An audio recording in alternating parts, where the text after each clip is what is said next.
Halo teman-teman, perkenalkan saya Sepin Kumar Paung, mahasiswa Teknik Elektro semester 4. Nah, pada video ini saya akan mempresentasikan mengenai praktikum yang pertama pada mata kuliah pengolahan sinyal digital, yaitu yaitu mengenai sinyal diskrit dan kontinu. Nah, di praktikum ini kita tidak hanya melihat bentuk sinyalnya saja, tetapi juga mempelajari beberapa operasi dasar pada sinyal ini, seperti pencerminan, pergeseran, serta melihat contoh sistem waktu diskrit pada kasus pembayaran pinjaman bank. Nah, jadi pada video ini saya akan menjelaskan teori dasarnya terlebih dahulu, lalu saya lanjutkan dengan kegiatan praktikum satu persatu. Sekaligus nanti kita akan menjalankan program MATLAB-nya. Nah, sebelum masuk ke praktikumnya, kita harus pahami konsep dasarnya dulu. Nah, pada modul ini dijelaskan bahwa sinyal waktu kontinu adalah sinyal yang variabel. Nah, di situ dijelaskan bahwa sinyalnya variabel, bernilai real atau kontinu. Biasanya ditulis sebagai fungsi terhadap waktu. Nah, misalnya XT, contoh kira-kira kayak gitulah. Artinya sinyal ini didefinisikan untuk setiap saat pada sumbu interval waktu tertentu. Nah, sedangkan sinyal waktu diskrit adalah sinyal yang variabelnya bernilai integer. Biasanya ditulis sebagai fungsi terhadap indeks n. Jadi, sinyal diskrit ini tidak didefinisikan di semua waktu, melainkan hanya pada titik-titik tertentu saja. Intinya, perbedaannya lah yang paling mudah dari sinyal kontinu ini dapat kita gambarkan sebagai kurva yang tersambung, sedangkan sinyal diskrit ini digambarkan sebagai titik-titik atau batang-batang pada indeks tertentu.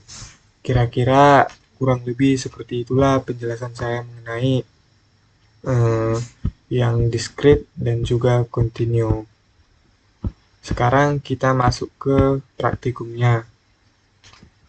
Kita lihat pada modulnya.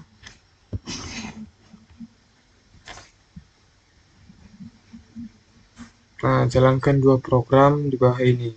Berarti program ini ya. Lalu amati hasilnya dan buatlah pembahasan pengertian sinyal kontinu dan sinyal diskrit serta jelaskan perbedaannya. Oke, berarti sini kita disuruh menjelaskan perbedaannya. Eh, di sini kita akan menampilkan grafiknya. Di modul tadi yang telah kita baca, percobaan pertama tadi kita diminta untuk menjalankan dua program. Ya, iya, dua program. Satu untuk sinyal kontinu, satu untuk sinyal diskrit. Lalu kita disuruh tadi mengamati hasilnya dan menjelaskan pengertiannya serta perbedaannya.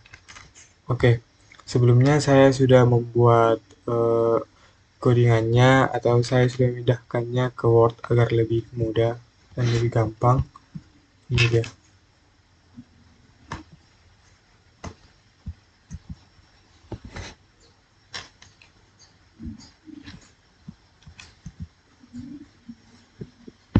Nah, pada baris pertama variabel T dibentuk dari 0 sampai 50 dengan interval 0,1. Ini artinya saya sedang membuat sebuah waktu yang sangat rapat sehingga sinyal akan terlihat halus dan bersifat kontinu. Nah, baris kedua mendefinisikan sinyal X sebagai hasil perkalian antara fungsi eksponensial dengan fungsi sinus.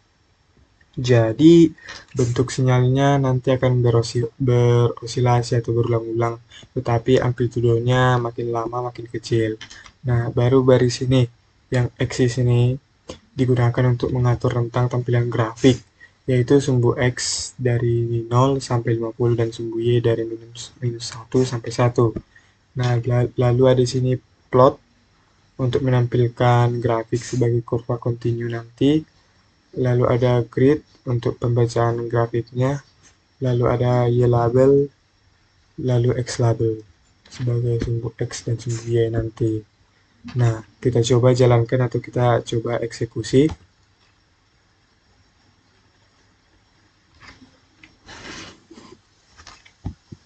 Nah, dapat kita lihat grafiknya seperti ini ya.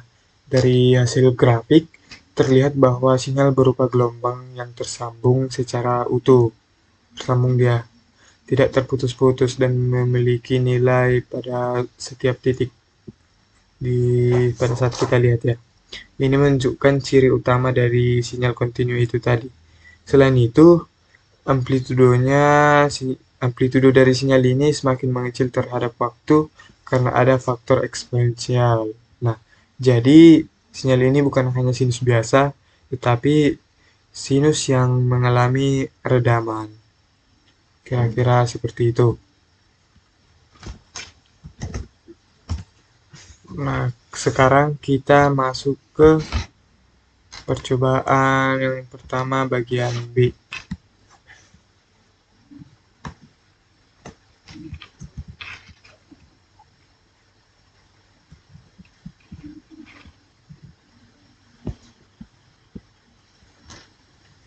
Nah, percobaan pertama bagian B ini atau bagian kedua ini kita disuruh untuk menampilkan sinyal waktu diskrit. Di sini saya sudah membuat pemrogramannya.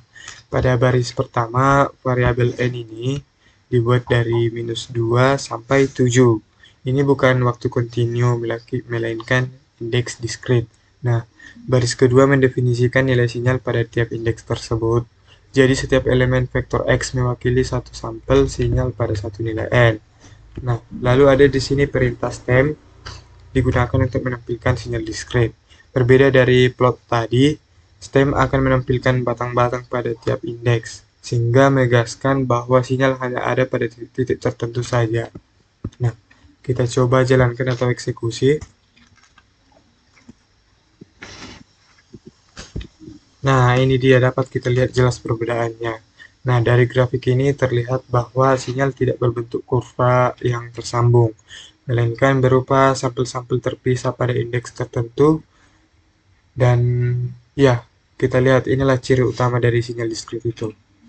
Jadi dapat kita simpulkan bahwa sinyal kontinu tadi didefinisikan untuk semua waktu dan tampil sebagai kurva halus. Sedangkan sinyal diskrit ini hanya didefinisikan pada indeks tertentu dan tampil sebagai titik-titik ini atau batang. Nah, kira-kira begitu penjelasannya.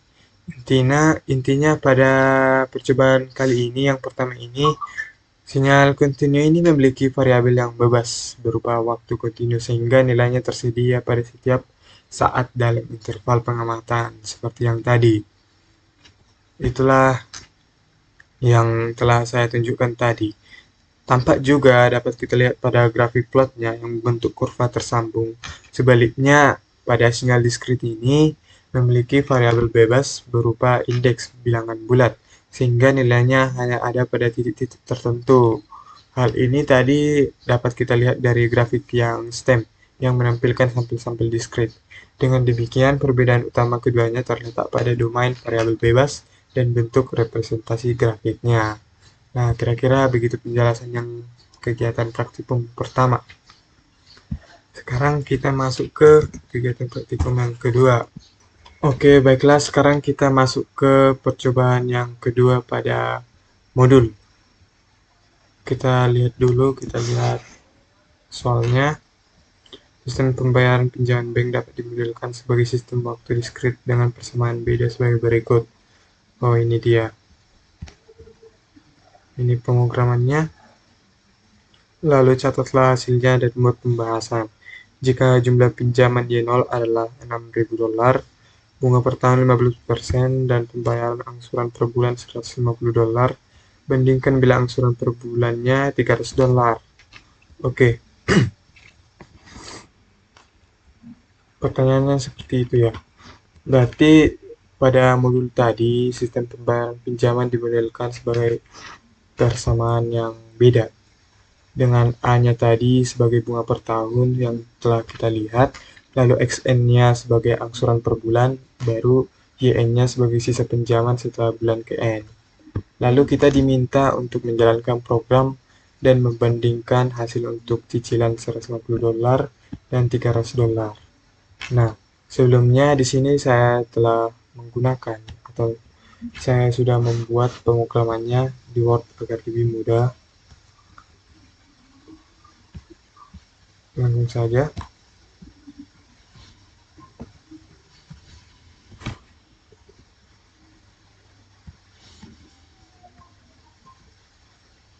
Nah, ini dia.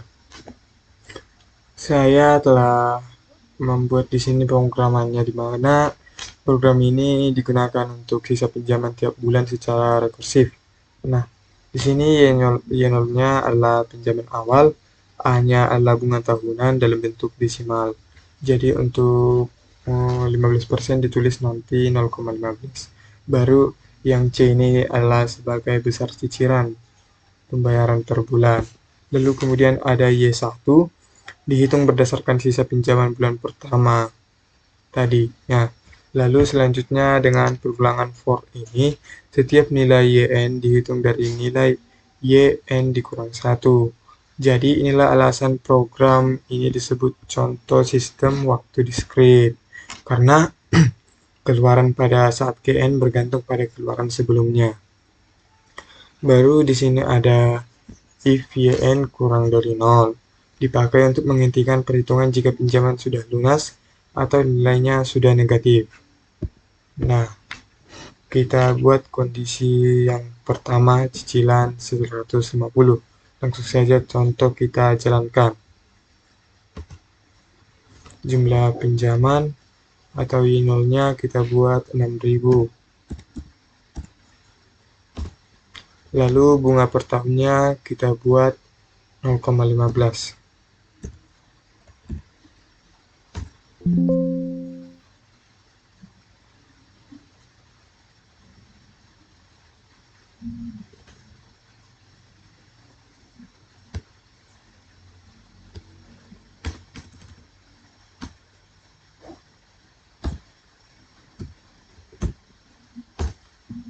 Nah, bunga per tahunnya 0,15. Baru untuk pembayaran per bulannya 150 kita buat.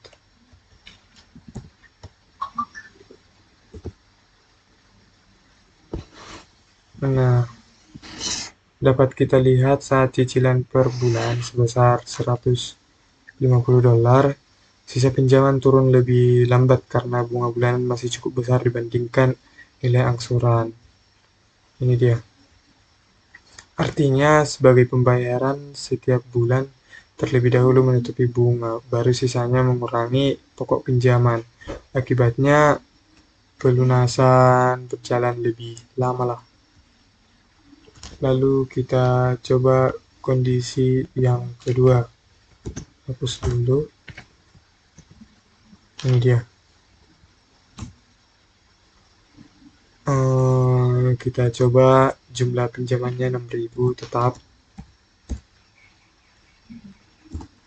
Lalu untuk bunga per tahunnya 0,15.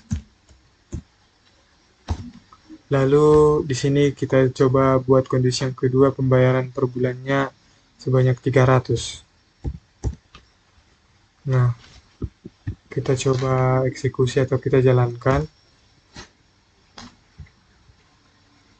Nah, dapat kita lihat saat cicilan per bulan dinaikkan menjadi $300, sisa pinjamannya ini akan turun jauh lebih cepat.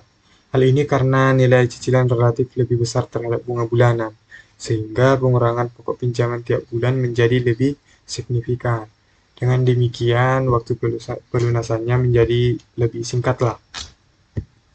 Nah, dari percobaan yang kedua ini dapat kita simpulkan bahwa sistem pembayaran pinjaman dapat dimodelkan sebagai sistem waktu diskrit karena nilai sisa pinjaman bulan KN dihitung dari sisa pinjaman bulan sebelumnya.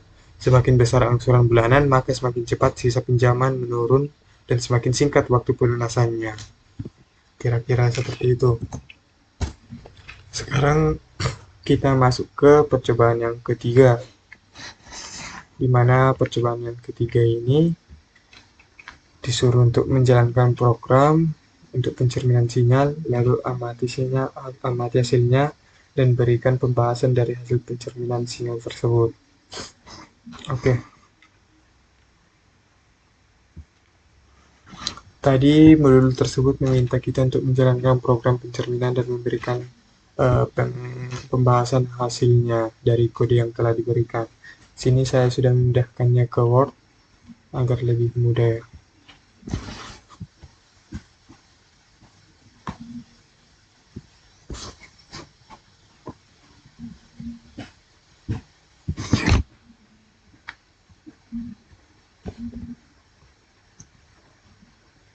Nah, di sini saya sudah membuat pemrogramannya di mana vektor X ini berisi nilai sinyal diskrit asli. Lalu untuk ini baris kedua N menyatakan indeks untuk sinyal asli, lalu ada di sini NF sama dengan min 1 dikali dengan N. Nah, di sini gunanya untuk membuat indeks hasil pencerminan dengan mengalihkan semua indeks terhadap minus 1. Jadi, kalau semula sinyal berada di indeks positif, hasil voltnya akan berpindah ke sisi negatif. Lalu di sini ada subplot 121 dan juga subplot 122 ini. Sini saya gunakan agar grafik sinyal asli dan sinyal hasil folding tampil secara berdampingan, sehingga perbandingannya nanti dapat kita lihat secara jelas. Nah, langsung saja kita coba jalankan. Nah, ini dia. Dapat kita lihat perbedaan antara sinyal asli dan sinyal fold. Nah, pencerminan ini eh, pencerminan sinyal asli dan sinyal fold ini adalah operasi untuk mengubah XN dan menjadi mengubah XN menjadi X negatif N. Efeknya bukan mengubah nilai amplitudo, melainkan membalik posisi indeks terhadap titik nol. Jadi bentuk urusan amplitudo tetap sama, tetapi orientasi waktunya terbalik.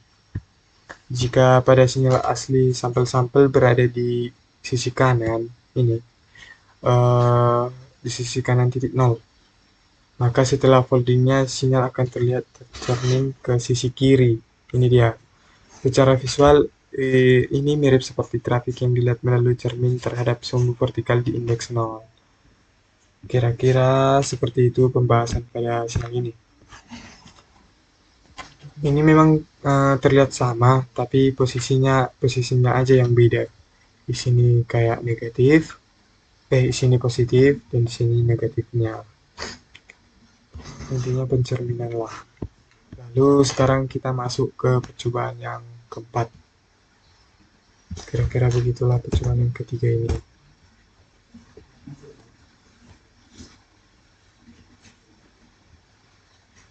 Nah, percobaan keempat diberikan sinyal awal ini, kemudian tentukan di sini sudah diberikan juga kodenya. Amati hasilnya, kemudian berikan penjelasan berdasarkan pengertian pergeseran sinyal. Apa pengaruh R pada grafik? Oke. Pada modul tersebut diberikan sinyal awal X1 tadi, 1, 2, dan 3, lalu diminta menentukan grafik yang X2 sama dengan X1, N dikurang 5. Nah, dan kita disuruh untuk menjelaskan hasilnya, termasuk arti R pada grafik. Nah, di sini saya sudah memindahkan kode pemrogramannya.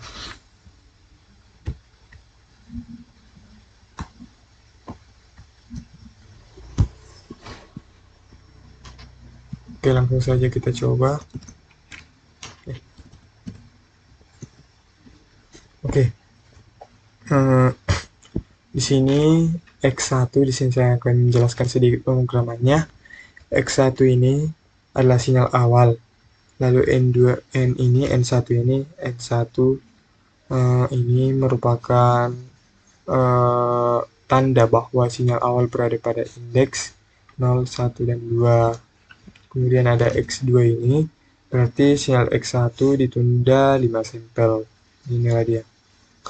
Baru N2 di sini 0 sampai 7 ini digunakan sebagai indeks untuk sinyal hasil pergeseran. Lalu ada juga stem untuk menampilkan sinyal asli, lalu ada hold on untuk membuat grafik berikutnya, lalu ada juga stem yang kedua untuk menampilkan sinyal hasil pergeseran dengan warna merah nanti. Kira-kira seperti itu, langsung aja kita coba atau kita jalankan. Nah, ini dia seperti yang saya bilang tadi. Karena bentuk X1, X1-nya N dikurang 5, maka sinyal mengalami delay atau keterlambatan sebesar 5 satuan indeks. Secara visual, sinyal bergeser ke kanan sejauh 5 langkah. Nilai amplitudo sinyal tidak berubah. Yang berubah hanya posisi terhadap indeks waktu. Ini sesuai dengan teori pergeseran sinyal diskrit, yaitu jika bentuknya X N dikurang K dengan K lebih besar dari 0, sinyal tertunda atau bergeser ke kanan. Namun jika bentuknya X N ditambah K, sinyal maju atau bergeser ke kiri. Jadi di situ untuk pertanyaan dari modul tadi, apa sih itu pengaruh dari R? Nah, huruf R pada perintah stem tadi, N2, X2, dan R, menunjukkan warna merah pada grafik sinyal hasil pergeseran. Jadi, pengaruhnya bukan pada data atau bentuk sinyal, melainkan hanya pada tampilan visual agar sinyal hasil pada saat pergeseran mudah dibedakan dari sinyal aslinya. Kira-kira seperti itu. Sekarang kita masuk ke percobaan praktikum yang kedua.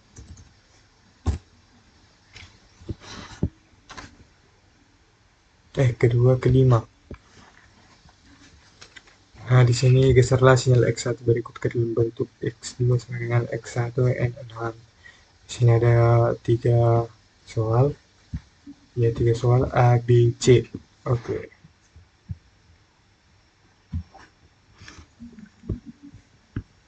Nah, eh, di sini saya langsung saja menggabungkan ketiga-tiganya karena inti dari pertanyaannya tetap sama, yaitu semua sinyal X1 digeser menjadi X2 sama dengan X1 N dikurang 6. Iya, semua inti pertanyaannya sama.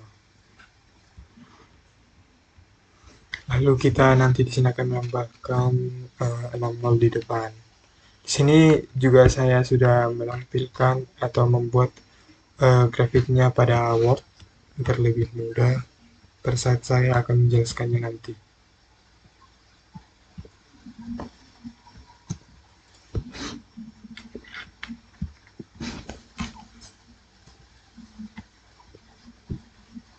Nah, di sini seperti yang sudah saya katakan tadi, pada percobaan ini saya menggabungkan seluruh latihan pergeseran sinyal ke dalam satu program. Di sini itu sudah semua agar lebih efisien dan mudah dibandingkan nanti.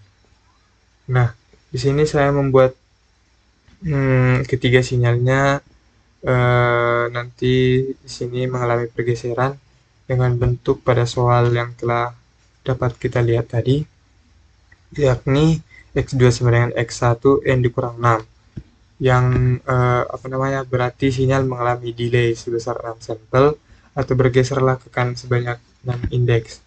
Langsung saja kita coba jalankan atau kita eksekusi.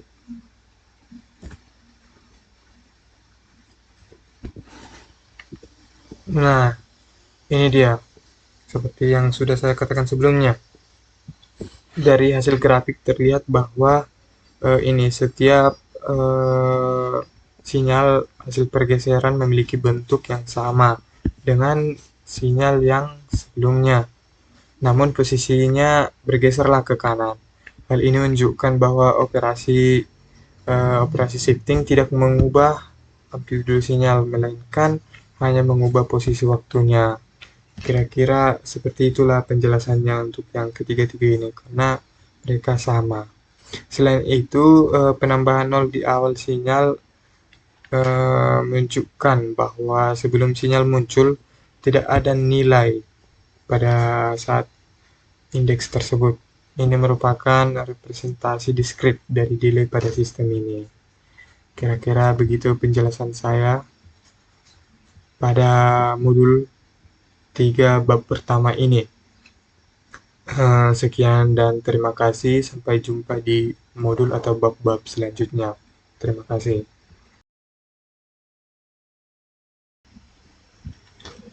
Halo teman-teman, kembali lagi bersama saya, Seven Komarbaung, mahasiswa Teknik Elektro semester 4. Pada video ini saya akan melanjutkan ke praktikum kedua pada mata kuliah pengolahan sinyal digital, yaitu tentang pemrosesan sinyal suara menggunakan MATLAB. Di praktikum ini kita akan melakukan beberapa tahapan, mulai dari merekam suara, menyimpan, dan memutar kembali suara tersebut, hingga melakukan analisis sederhana seperti menghitung nilai rata-rata, standar deviasi, dan energi dari sinyal suara yang dihasilkan. Nah, di sini saya akan menjelaskan teorinya secara singkat dari sinyal suara. Nah, sinyal suara itu adalah salah satu contoh satu dimensi yang membawa informasi.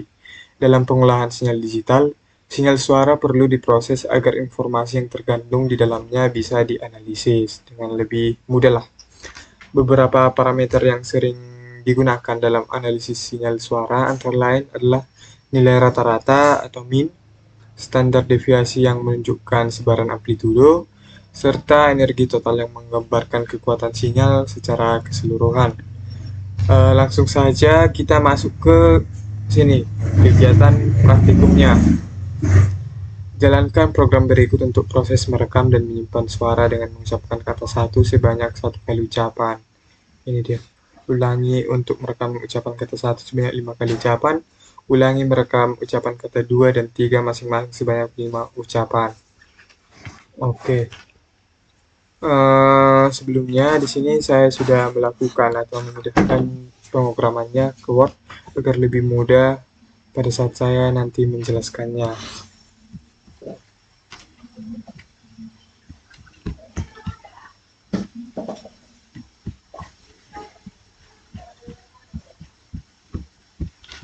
Ini dia.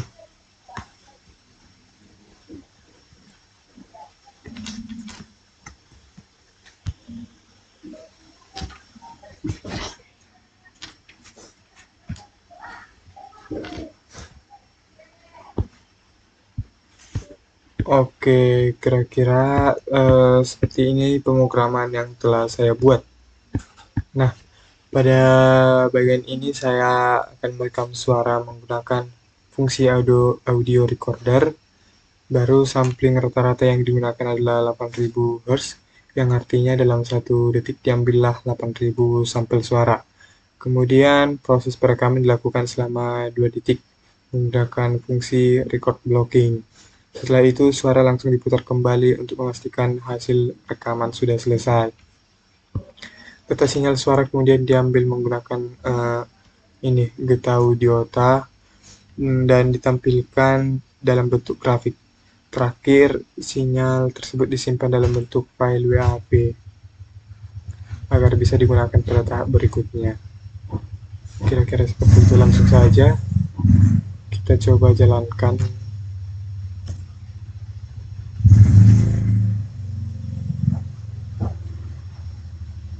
Satu.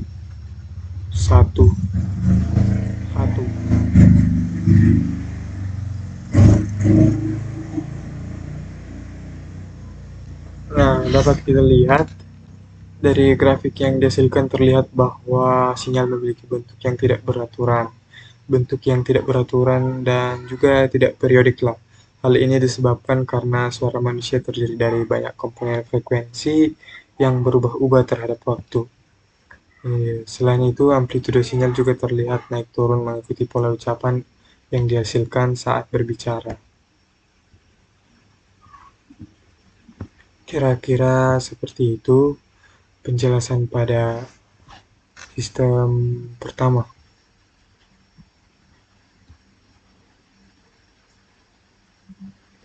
Pada kegiatan pertama kira-kira seperti ini ya.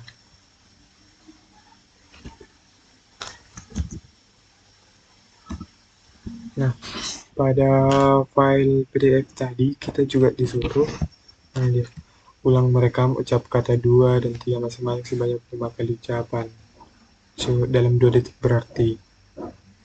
Coba ya.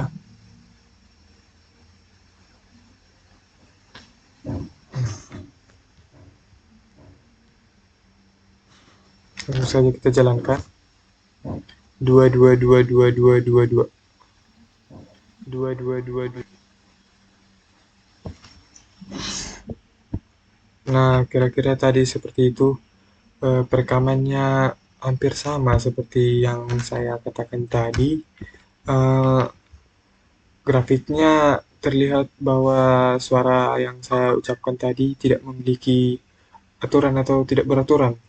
Hal ini disebabkan karena suara yang saya ucapkan tadi mungkin terdiri dari banyaklah komponen frekuensi yang berubah-ubah, baik dari nada, penggunaan nada saya pada saat mengucapkan, atau hal-hal lainnya. Kira-kira seperti itu. Oke, sekarang kita masuk ke percobaan yang kedua, di mana percobaan yang kedua dikatakan jalankan program berikut untuk membunyikan file WAV. Ini dia programnya. Oke, kita coba jalankan. Di sini juga saya sudah membuatnya di Word. Ini dia.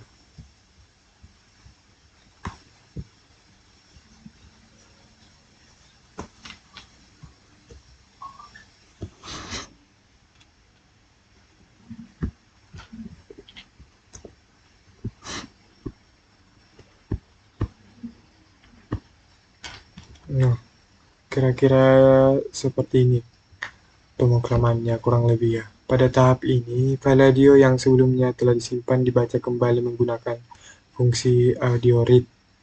Fungsi ini menghasilkan dua output yaitu sinyal audio dan sampling rate-nya. Kemudian suara diputar menggunakan fungsi sound dan sinyalnya ditampilkan kembali dalam bentuk grafik nanti.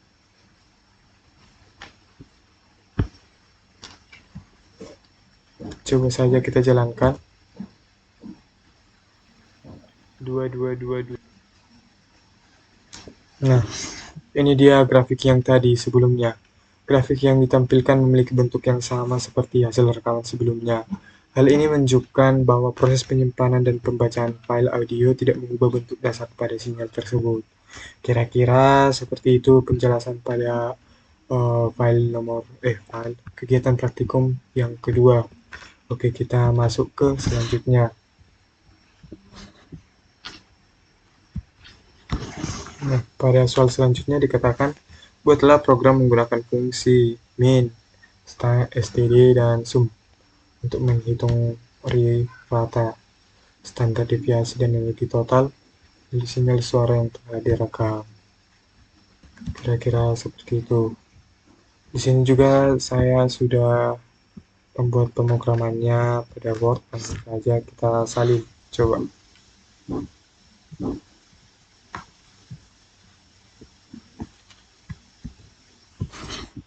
Oke, langsung saja kita masukkan ke Word-nya, ke MATLAB-nya.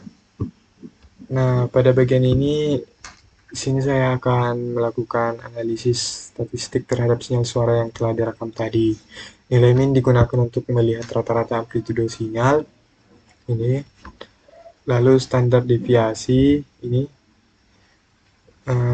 Untuk melihat seberapa besar variasi amplitudo dari sinyal tersebut. Lalu di sini ada energi total, dihitung dari jumlah kuadrat amplitudo yang menunjukkan kekuatan sinyal dari secara keseluruhannya.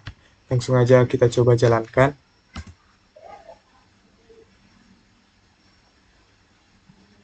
Nah, ini dia. Dapat kita lihat hasilnya. Nilai min pada sinyal suara umumnya mendekati 0 karena sinyal audio cenderung berosilasi secara seimbang di sekitar titik 0 sehingga bagian positif dan negatifnya saling meniadakan. Standar deviasi menunjukkan seberapa besar variasi amplitudo dalam sinyal. Semakin besar nilainya berarti perubahan amplitudo dalam sinyal tersebut semakin besar juga. Sementara itu energi total menggambarkan kekuatan sinyal. Semakin besar energi, maka sinyal tersebut memiliki amplitudo yang lebih tinggi dan intensitasnya juga akan lebih kuat. Kira-kira begitu penjelasan saya pada bab 2 modul 3 ini. Sekian dan terima kasih. Sampai jumpa pada bab-bab selanjutnya. Halo teman-teman, saya Sevin Komar Paung, mahasiswa Teknik Elektro semester 4. Pada video ini saya akan membahas salah satu konsep paling fundamental dalam pengolahan sinyal digital, yaitu mengenai hmm, praktikum yang ketiga ini, yakni pencuplikan dan pengaliasan sinyal kontinu. Nah, konsep ini sangat penting karena hampir semua sistem digital, mulai dari audio, komunikasi, hingga sistem kontrol bergantung pada proses sampling ini. Nah, di video ini saya akan menjelaskan mulai dari dasar teori, kemudian langsung ke pelaksanaannya di MATLAB, dan diakhiri dengan analisis hasil percobaan nanti, agar konsepnya dapat kita amati. Nah, sebelum masuk ke percobaannya atau praktikumnya, di sini saya akan menjelaskan mengenai apa itu sampling atau pencuplikan. Nah, pencuplikan atau sampling ini merupakan proses mengubah sinyal waktu menjadi sinyal waktu diskrit, dari kontinu menjadi diskrit, dengan cara mengambil nilai sinyal pada interval waktu tertentu. Kira-kira seperti itu.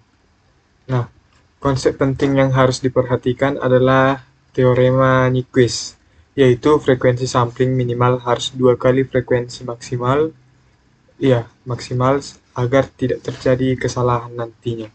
Nah, jika syarat ini tidak terpenuhi, maka akan terjadi aliasing, yaitu kondisi di mana sinyal dengan frekuensi tinggi akan terlihat sebagai sinyal dengan frekuensi yang lebih rendah. Kira-kira seperti itu penjelasannya, cara dasarnya. Nah, langsung saja kita masuk ke pengerjaan praktikumnya. Kegiatan praktikum yang pertama yakni ini.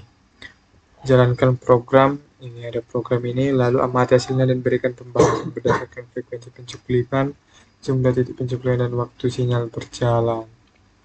Oke, kira-kira seperti itu pertanyaannya. Nah, sebelumnya di sini saya sudah menyalinnya dan saya pindahkan ke Word agar lebih mudah untuk saya nanti pada saat menjelaskannya. Kita lihat dulu di sini praktikum yang pertama.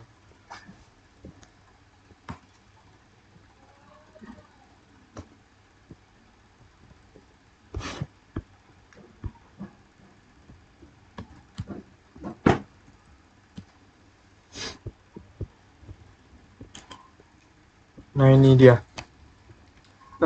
Pada program ini saya membuat sinyal sinus dengan frekuensi 1000 Hz. Kemudian sinyal tersebut dicuplik menggunakan frekuensi sampling sebesar 8000 Hz. Karena frekuensi sampling jauh lebih besar dibandingkan frekuensi sinyal, maka informasi sinyal masih dapat direpresentasikanlah dengan baik dalam bentuk diskrit. Nah, langsung saja kita coba atau kita run pemrograman ini.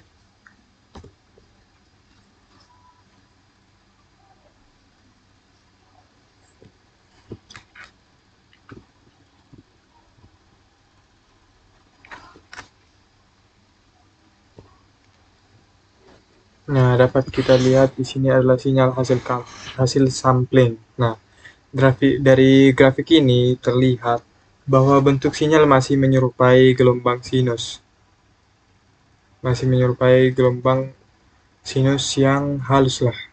Hal ini menunjukkan bahwa sampling dilakukan dengan cukup baik sehingga tidak terjadi distorsi pada sinyal. Kira-kira seperti itu. Lanjut untuk pertanyaan yang keduanya. Ini ulangi percobaan pada nomor 1 dengan mengubah Fs-nya menjadi 4000 Hz dan F-nya 12000 Hz. Amati hasilnya dan berikan penjelasan bentuk sinyalnya. Kira-kira pertanyaannya seperti itu. Berarti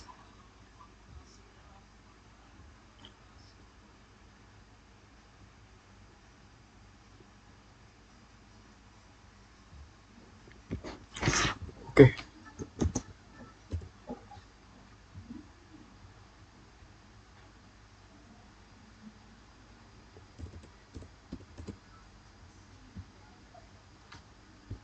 Nah, pada percobaan yang kedua ini, kita akan menunjukkan mengenai apa yang terjadi jika frekuensi sampling tidak memenuhi syarat berarti itu ya, dengan cara kita mengikuti kode-kodenya. Di sini saya sudah membuat kodenya juga di Word. Langsung saja.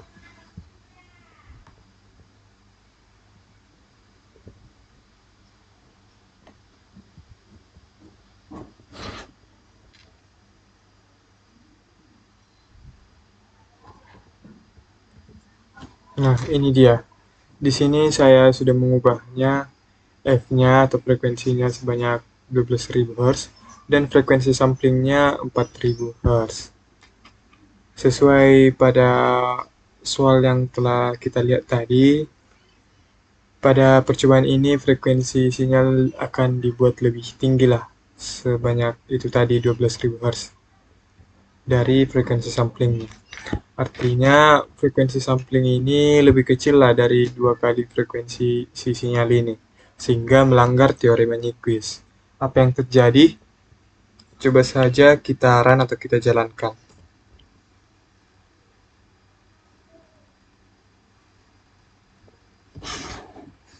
Nah, dapat kita lihat dari grafik dari hasil aliasing lah pada sinyal ini.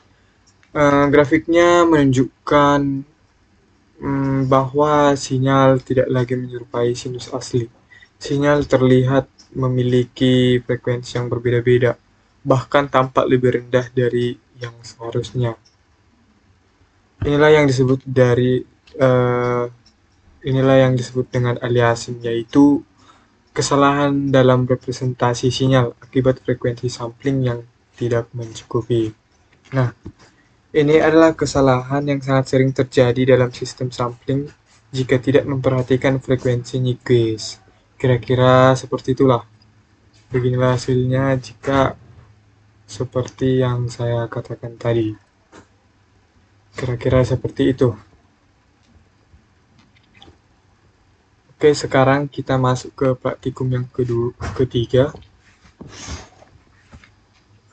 Menjelaskan program berikut, ini programnya. Lalu amati hasil dan memberikan penjelasan tentang pengalisan dari gambar tersebut. Oke, di sini juga saya sudah membuatnya di Word pembuktiannya.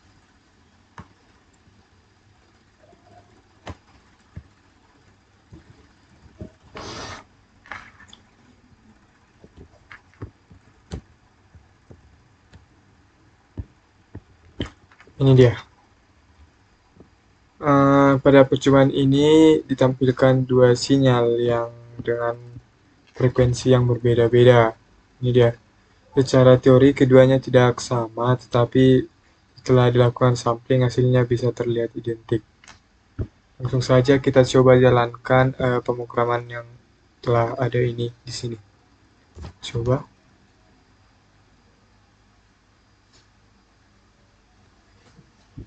Nah, dapat kita lihat dari grafik ini terlihat bahwa kedua sinyal memiliki bentuk yang sama dalam domain diskrit. Hal ini menunjukkan bahwa sistem sampling tidak mampu membedakan kedua frekuensi tersebut.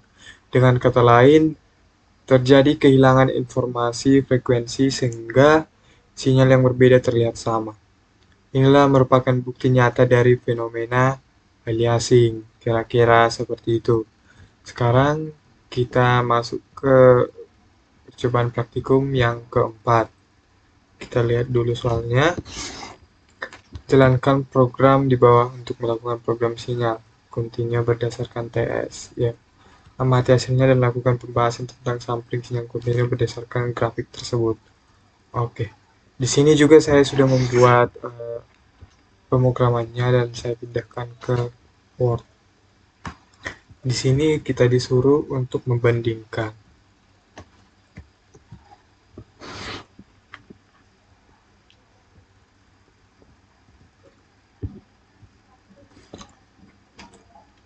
ini dia. Inilah pemrograman yang telah saya pindahkan dari modul itu tadi ke MATLAB ini. Pada percobaan ini ditampilkan sinyal kontinu dalam bentuk garis nantinya dan hasil sampling dalam bentuk titik-titik. Bagaimana lebih jelasnya, coba kita jalankan atau kita run.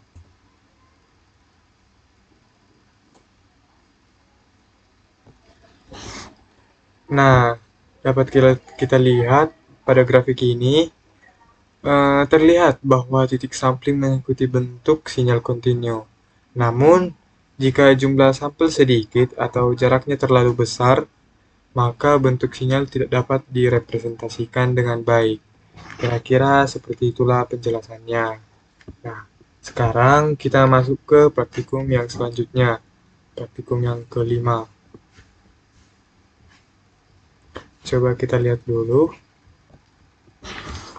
yakni disuruh untuk menjalankan program untuk melakukan proses sampling sinyal kontinu menggunakan fs dengan program ini.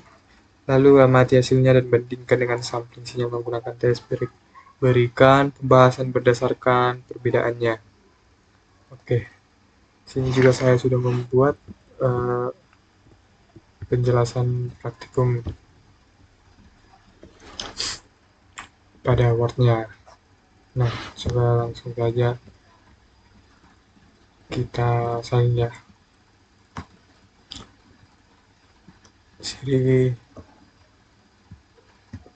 Sini kita ditanyakan apa sih pengaruh fs itu. Oke.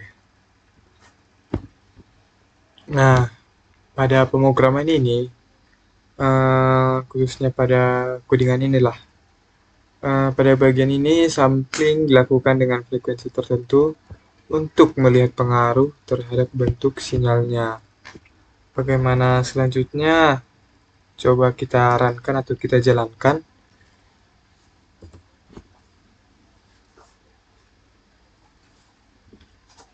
Nah, dapat kita lihat dan kita analisis dari grafik ini bahwa semakin besar frekuensi samplingnya, maka titik-titik sampling semakin rapat dia, dan sinyal semakin mendekati bentuk aslinya. Sebaliknya, jika frekuensi sampling kecil, maka sinyal menjadi kasar dan berpotensi nantinya akan mengalami aliasing. Kira-kira kurang lebih begitulah penjelasan saya pada materi ini dan modul bab 3 ini. Sekian dan terima kasih. Sampai jumpa di bab-bab selanjutnya. Terima kasih.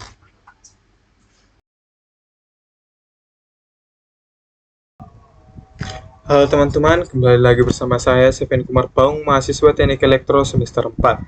Pada video ini saya akan membahas praktikum keempat pada mata kuliah Signal Processing, yaitu tentang Discrete Fourier Transformasi atau DFT dan Phase Fourier Transformasi atau FFT menggunakan MATLAB.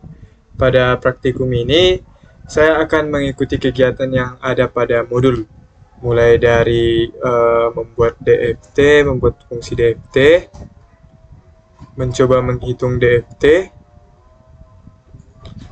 lalu untuk membuat fungsi inverse DFT nantinya, lalu menguji hasil inverse-nya sampai menganalisis FFT dan inverse FFT dari sebuah sinyal discrete.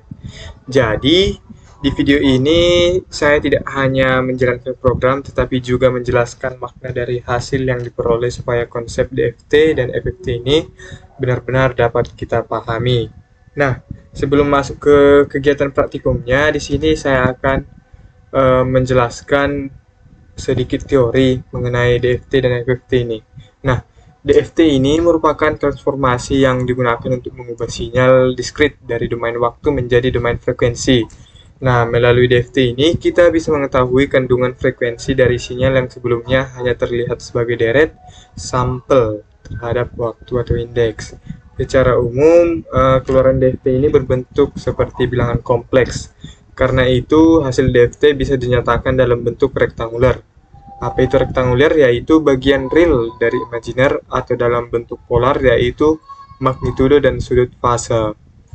Modul juga menuliskan definisi DFT, dan inverse DFT, lalu menjelaskan FFT sebagai algoritma cepat untuk menghitung DFT secara lebih efisien. Intinya, DFT ini adalah konsep matematisnya, sedangkan FFT ini adalah metode komputasi cepatnya atau perhitungannya.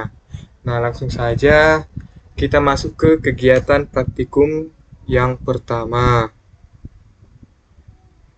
Coba kita lihat ya.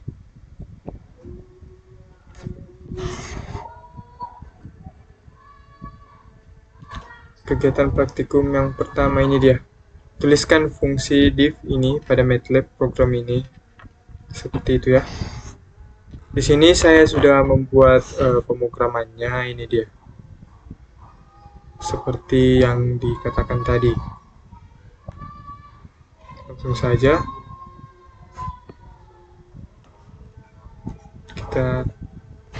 kita coba di MATLAB ini.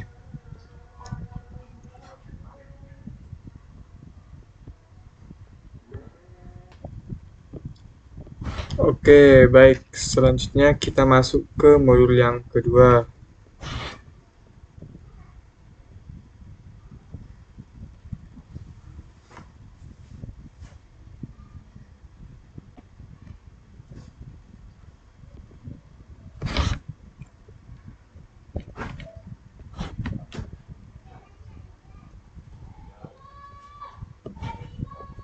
Nah, inilah merupakan fungsi yang telah saya buat pemrograman pada pertama untuk menjawab kegiatan praktikum yang pertama lah, itulah intinya.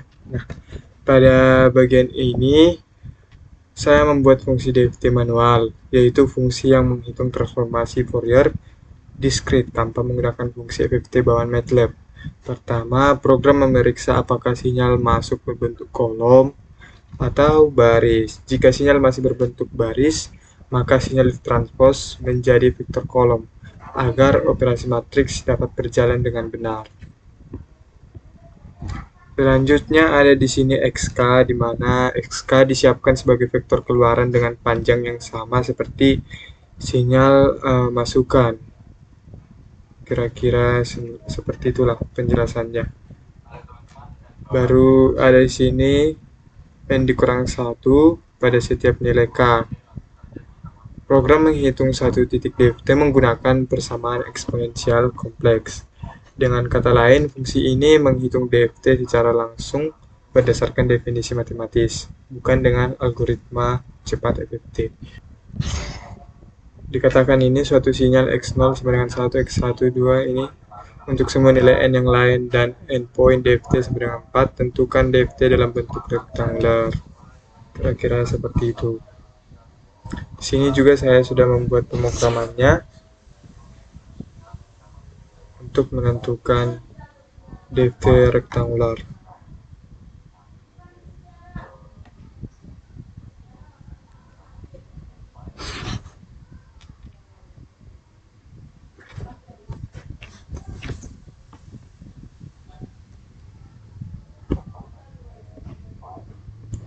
Nah, pada modul tadi diminta untuk menjalankan program untuk menghitung DFT dari sinyal tadi yang telah kita lihat. Nah, di sini saya menguji fungsi div ini yang tadi sudah dibuat, sinyal masukan yang digunakan tadi ini 12221 dengan jumlah titik DFT-nya sebanyak 4. Nah, lalu saya membuat perintah XK div ini. Gunanya akan menghasilkan 4 nilai DFT dalam bentuk kompleks. Karena bentuk keluaran DFT adalah bilangan kompleks, maka hasilnya bisa dibaca sebagai kombinasi bagian real dan imajiner. Hasilnya akan muncul nanti setelah kita jalankan. Coba kita jalankan.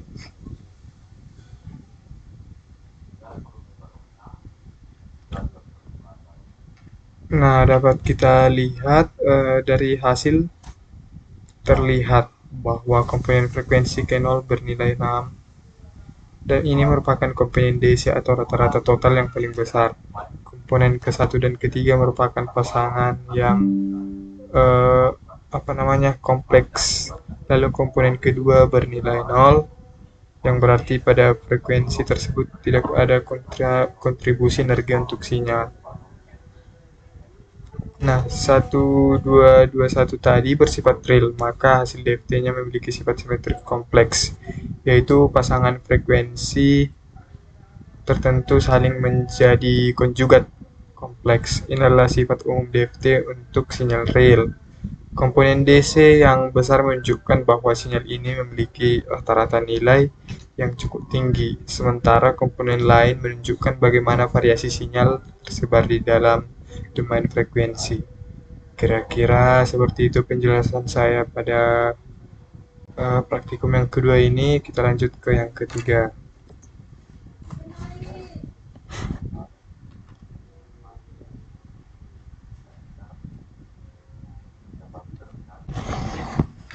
Tentukan DFT dalam bentuk rektangular dengan endpoint DFT sama dengan 4 dari sinyal-sinyal berikut yang semuanya bernilai 0 untuk n kurang 0 dan n lebih dari 4. ABCD yang ini ya. Oke, di sini juga saya sudah membuat pemrogramannya untuk kegiatan praktikum yang ketiga agar lebih mudah kita lihat atau kita pahami nantinya.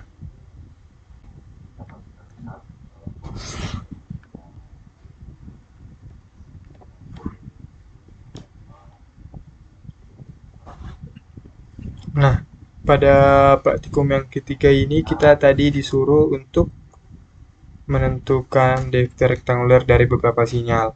Nah, di modul diminta menghitung 4 poin DFT dari beberapa sinyal yang lain.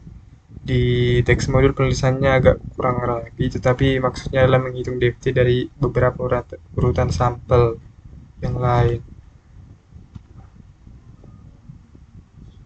Tadi karena di modul hanya diberi daftar soal, cara paling aman adalah membuat satu script yang menghitung semuanya sekaligus. Yang lalu itu, kita buat langsung sekaligus ya. Pada bagian ini, saya menghitung DFT dari beberapa sinyal yang diberikan pada modul. Saya memakai fungsi divst ini yang sama, sehingga perhitungan tetap konsisten dan masih berdasarkan definisi manual DFT. Coba kita lihat bagaimana hasilnya, kita run. Nah, kira-kira seperti ini hasilnya setiap penjelasannya. Setiap keluaran XK menunjukkan distribusi kandungan frekuensi dari sinyal yang berbeda-beda. Jadi, walaupun panjang sinyalnya sama-sama 4 titik, hasil DFT-nya bisa sangat berbeda karena susunan amplitudo sampelnya juga berbeda.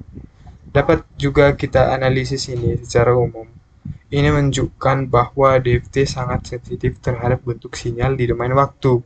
Sedikit perubahan pada urutan sampel dapat mengubah distribusi komponen frekuensinya. Maka DFT adalah alat yang sangat penting untuk menghubungkan bentuk sinyal waktu dengan kandungan frekuensinya. Kira-kira seperti itulah penjelasannya ke praktikum yang ketiga ini.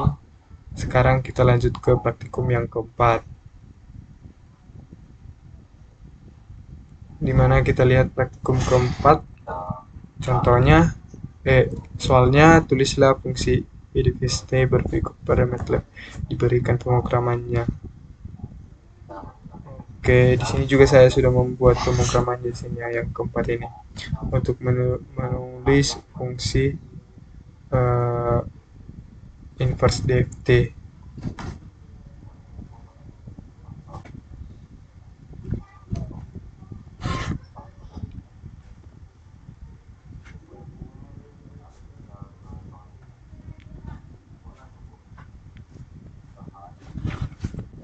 Nah, ini kita hapus dulu.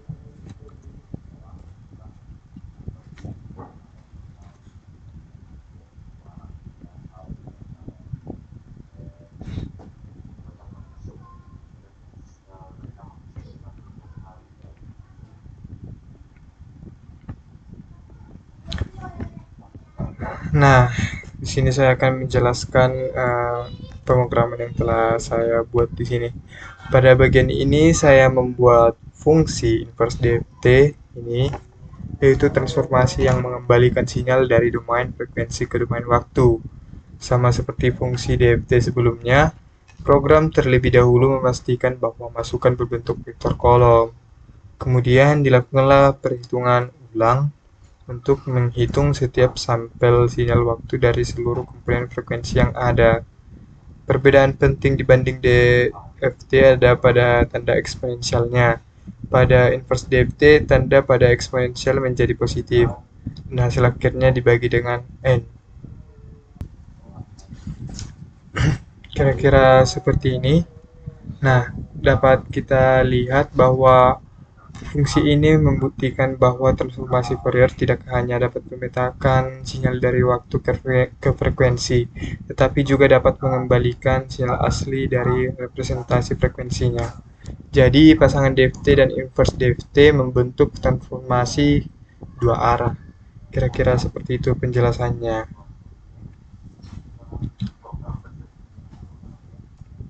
Nah, sekarang kita masuk ke kegiatan praktikum yang kelima. Kita lihat soalnya.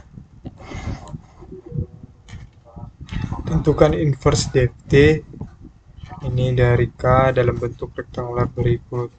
Jalankan program berikut dan amati hasilnya serta buktikan dengan perhitungan analitik secara manual. Di sini juga diberikan pemrogramannya.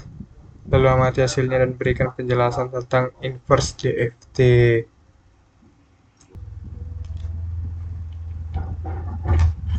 Oke, sekarang kita masuk ke pembahasan yang nomor 5, praktikum yang kelima. Tentukan inverse DFT N dari K dalam bentuk rektangular berikut. Jalankan program berikut dan amati hasilnya serta buktikan dengan perhitungan analitik secara manual. Di sini juga diberikan pemrogramannya, lalu dikatakan amati hasilnya dan berikan penjelasan tentang inverse DFT. Oke, di sini juga saya sudah membuat pemrogramannya ya. Ini dia untuk menentukan inverse DFT. Langsung saja untuk mempersingkat waktunya.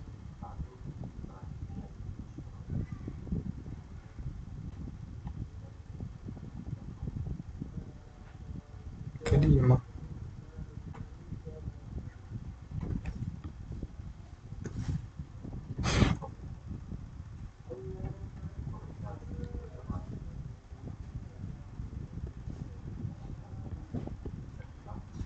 Nah, tadi di modul diminta untuk menjalankan praktikumnya untuk menentukan inverse DFT dari data tersebut. Jadi di sini saya sudah membuat kodenya. Eh, Sekarang saya akan menguji fungsi inverse DFT yang sudah dibuat ini. Data frekuensi yang digunakan adalah 6, min 1, min 1C, 0, min 1 tambah 1C. Ini merupakan hasil DFT dari percobaan sebelumnya ya. Nah, di sini saya akan menjelaskan hasilnya saja, bahwa hasil ini membuktikan bahwa inverse DFT berhasil mengkonstruksi kembali sinyal asli secara tepat. Jadi, data frekuensi yang tadi dihitung dengan DFT benar-benar mengandung seluruh informasi yang dibutuhkan untuk membangun ulang sinyal waktu. Kira-kira seperti itu. Sekarang kita masuk ke kegiatan praktikum yang ke-6 atau yang selanjutnya lah.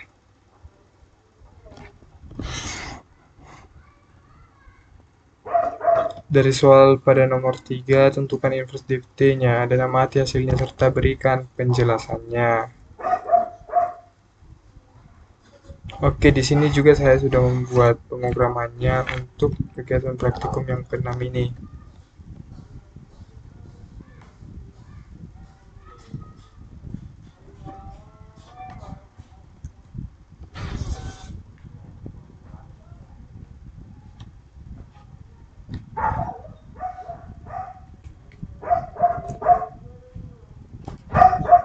Nah, kira-kira seperti ini pemrogramannya ya pada soal nomor 3 tadi. Pada bagian ini saya membuktikan bahwa setiap hasil DFT dari soal nomor 3 bisa dikembalikan lagi ke bentuk sinyal asal menggunakan inverse DFT. Hmm. Pada bagian ini saya membuktikan bahwa setiap hasil DFT dari soal nomor 3 bisa dikembalikan lagi bentuk sinyal asal menggunakan inverse DFT. Jika fungsi DFT dan inverse DFT dibuat benar, maka hasil XR1 dan XR2 dan seterusnya lah akan kembali sama dengan sinyal aslinya. Ini memperkuat bahwa DFT dan inverse DFT adalah pasangan transformasi yang saling berkebalikan. Kira-kira seperti itu. Nah, sekarang kita masuk ke kegiatan praktikum yang ketujuh. Kita lihat dulu soalnya. Jalankan program berikut untuk menentukan FFT dari suatu sinyal XK.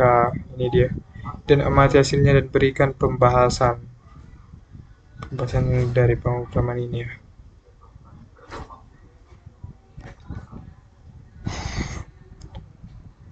Oke, di sini juga saya sudah membuat pengumumannya. Langsung saja untuk mempersingkat waktunya. Coba ya, kegiatan praktikum yang nomor 7.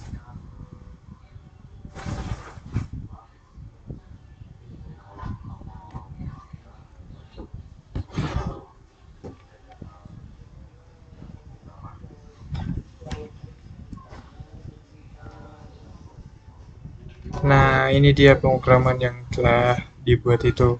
Pada modul kan kegiatan ini memiliki atau memakai fungsi FFT bawaan MATLAB untuk menghitung FFT dari sinyal eksponensial yang menurun. Ini merupakan kode yang kami gunakan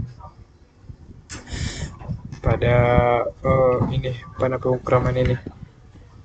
Pada bagian ini, saya tidak lagi memakai fungsi DFT. Pada bagian ini, saya tidak lagi memakai fungsi DFT manual, melainkan langsung menggunakan FFT. Karena tujuan dari percobaan ini adalah memperlihatkan bagaimana MATLAB menghitung spektrum frekuensi secara cepat. Kira-kira seperti itu. Langsung saja kita lihat bagaimana hasilnya ya.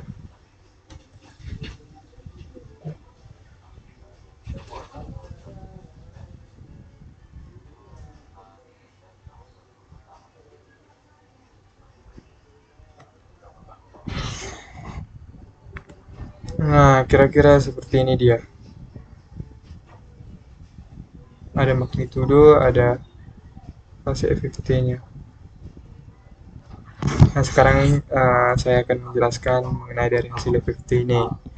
Nah, grafik magnitudo ini menunjukkan besar kontribusi masing-masing komponen frekuensi.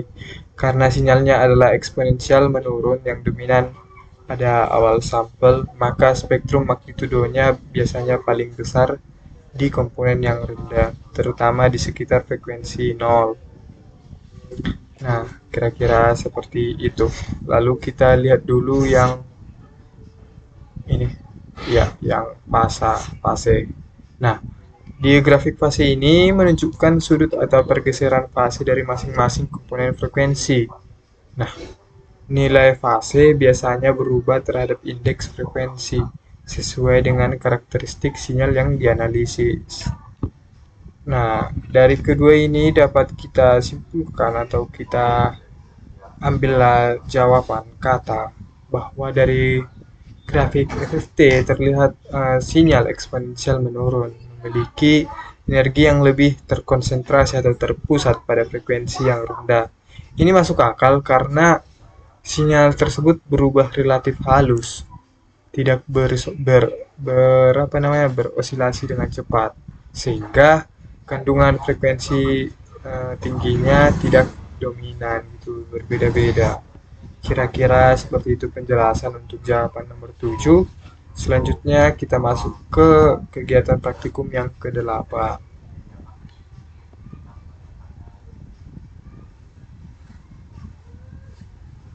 Nah, kita lihat contoh soalnya dulu. Untuk menentukan inverse FFT dapat digunakan dengan fungsi FFT. Tambahkan program berikut pada program praktikum 4JM. Amati bentuk sinyalnya dan berikan pembahasan tentang inverse FFT. Oke. Oke, di sini juga saya sudah membuat pemrogramannya untuk yang nomor 8 untuk menentukan inverse FFT ya.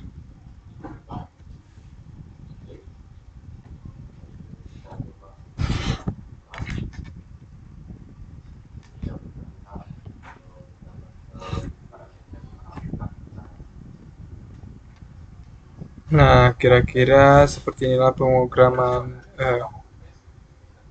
yang telah saya buat atau saya perbarui.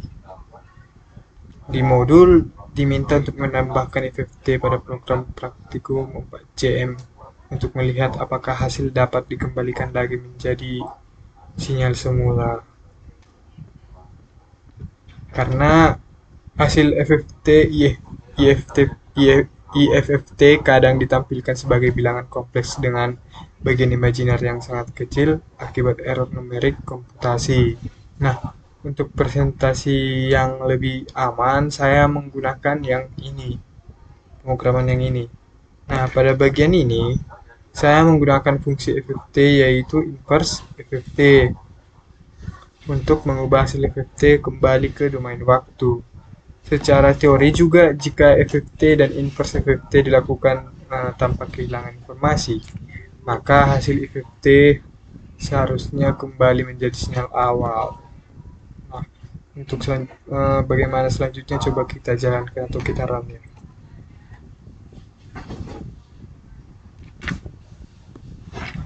Nah, dapat kita lihat grafik inverse FFT ini ya. Grafik inverse FFT ini akan menunjukkan bentuk sinyal yang sama seperti sinyal eksponensial yang semula. Jadi, setelah sinyal diubah ke domain frekuensi dengan FFT, kemudian dikembalikan lagi dengan inverse FFT, bentuk dasarnya akan tetap sama ini.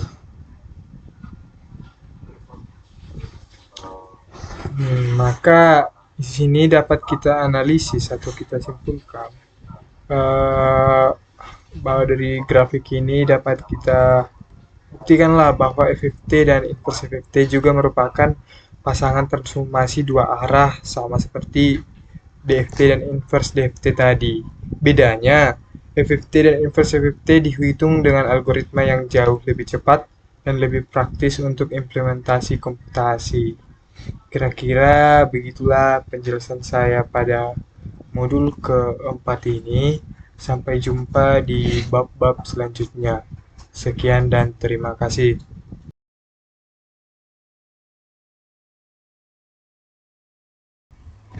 Halo, saya Sevin Komar Baung, mahasiswa Teknik Elektro semester 4 dengan NIM 52412300006. Pada video ini, saya akan membahas praktikum yang kelima, yaitu tapis analog dan digital menggunakan MATLAB. Nah, pada praktikum ini, saya akan mengerjakan seluruh kegiatan praktikum yang ada pada modul, yaitu untuk mengamati respon frekuensi tapis analog, menentukan jenis tapis analog, dan fungsi alih yang diberikan, lalu mengamati respon frekuensi tapis digital, lalu menentukan jenis tapis digital yang dari fungsi ahli yang diberikan, baru menerapkan low pass filter pada sinyal suara, lalu menerapkan high pass filternya juga, lalu menerapkan band pass filter, dan juga mengulangi pentapisan tersebut untuk kata 2 dan 3 nanti, seperti pada kegiatan praktikumnya. Nah, ini dia. Nah, secara teori pada modul ini dijelaskan bahwa LPF ini melewati frekuensi yang rendah. Lalu untuk HPF yakni melewati frekuensi yang tinggi, dan BPF yakni untuk melewatkan frekuensi pada pita atau rentang tertentu. Kira-kira seperti itu penjelasannya. Untuk sistem analog digunakan fungsi alih H, sedangkan untuk sistem digital digunakan fungsi alih HC. Selanjutnya, sekarang kita akan masuk ke kegiatan praktikumnya. Kita lihat pada soal ini kegiatan praktikumnya. Ini dia. Beberapa contoh untuk pentavis analog dengan bentuk fungsi alih sebagai berikut. Nah, di sini A, B, C. Tulis program berikut untuk menentukan jenis pentavis IPF, HPF, atau BPF, serta untuk menentukan frekuensi kritis, cut off, rejection. Di sini diberikan pemrogramannya, lalu dikatakan amati hasilnya, tentukan figur mana yang merupakan jenis pentavis LPF, HPF, maupun BPF. Berikan penjelasan dan pengertian masing-masing jenis pentavis. Kira-kira seperti itu pertanyaannya. Oke, di sini saya sudah memindahkannya ke Word untuk jawaban atau pemrograman untuk codingan yang pertama, gunanya untuk mempermudah kita pada saat membuat video untuk mempersingkat waktu lah.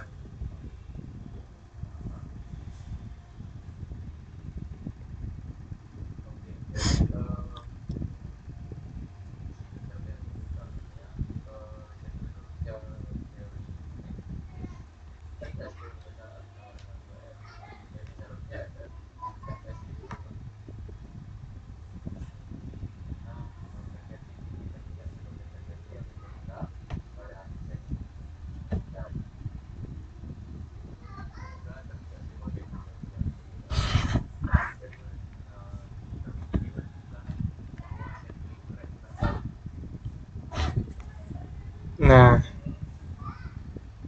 ini dia pemrograman atau kode yang telah saya buat. Pada kegiatan pertama saya menggunakan fungsi frekuensi. Iya, fungsi frekuensi ya. Di sini gunanya untuk menghitung respon frekuensi tapis analog. Untuk masing-masing frekuensi alih, saya definisikan koefisien pembilang ke dalam variabel B dan penyebut ke dalam variabel A. Setelah itu, respon frekuensi dihitung terhadap rentang frekuensi sudut W. Nah, grafik yang ditampilkan memperlihatkan hubungan antara frekuensi dengan besar respon atau magnitud filter. Nah, kita coba jalankan pemrograman ini ya.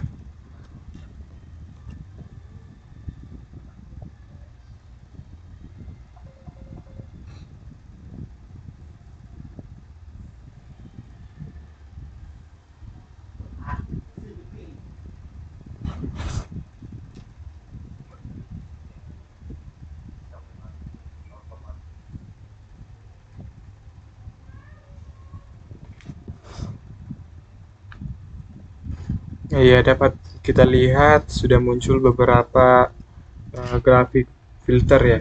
Bisa kita gunakan grafik, katakan grafik filter lah. Oke, di sini kita akan bahas satu persatu. Pertama kita akan bahas yang ini, filter A1S ini. Ini dia. Pembilangnya konstan, sehingga komponen frekuensi rendah cenderung dilewatkan, sementara frekuensi tinggi diredam. Maka dapat kita katakan ini adalah LPF. Nah, sekarang kita masuk ke filter H2. Nah, pembilangnya mengandung S kuadrat, sehingga saat frekuensi rendah, respon sangat kecil, dan saat frekuensi naik, responnya membesar. Kesimpulannya dapat kita katakan ini sebagai HPF. Lalu untuk yang ketiga, ini dia. Pembilangnya mengandung S, sehingga frekuensi rendah tidak dominan dilewatkan. Frekuensi sangat tinggi juga tidak dominan, tapi ada di daerah tengah yang lolos. Kesimpulannya, ini dapat kita katakan sebagai BPF. Kira-kira seperti itu. Nah, berdasarkan grafik yang tiga ini, dapat kita identifikasi bahwa untuk H1 merupakan low pass filter karena magnitud besar di frekuensi yang yang magnitud besar di frekuensi yang rendah lah, lalu akan menurun ketika frekuensinya meningkat, kira-kira begitu. Nah, untuk H2-nya tadi merupakan high pass filter karena mengandung kecil di frekuensi karena magnitudenya kecil di frekuensi yang rendah dan semakin besar pada frekuensi yang tinggi. Kira-kira seperti itu. Lalu untuk yang ketiga ini mana?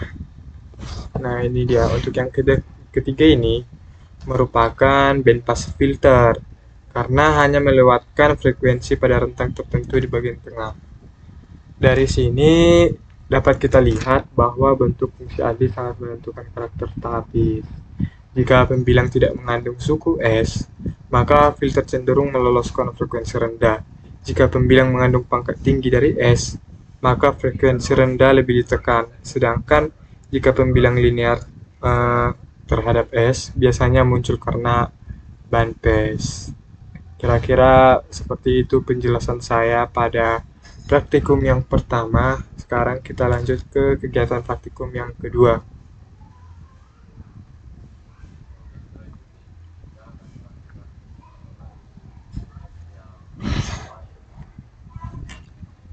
Yang kedua, buatlah program untuk menentukan jenis pentapis frekuensi kritis dari pentapis analog dengan fungsi alih S berikut yang tiga-tiga ini.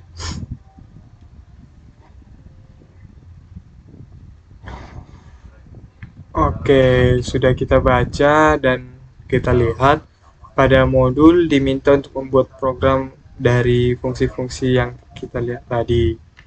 Langsung saja di sini saya sudah membuat pemrogramannya juga. Coba.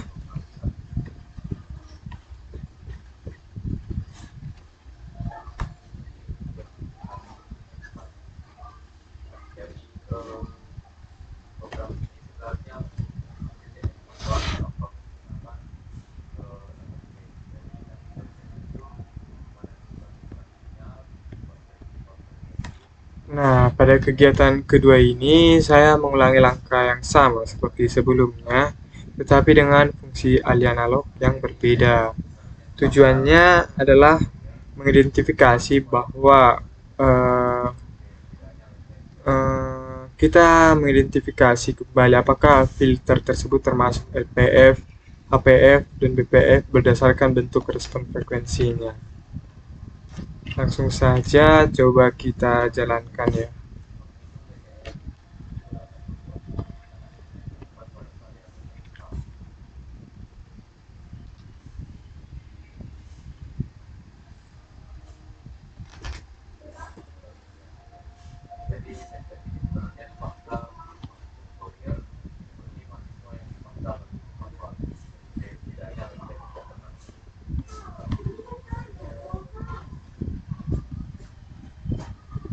Nah, kira-kira seperti ini dia lagi. Untuk HS pada grafik yang figur kedua ini dan HS H1S ini. Nah, pada H1S ini pembilang S kuadrat tambah 2S sama dengan S dikali S tambah 2 membuat respon di frekuensi 0 menjadi 0.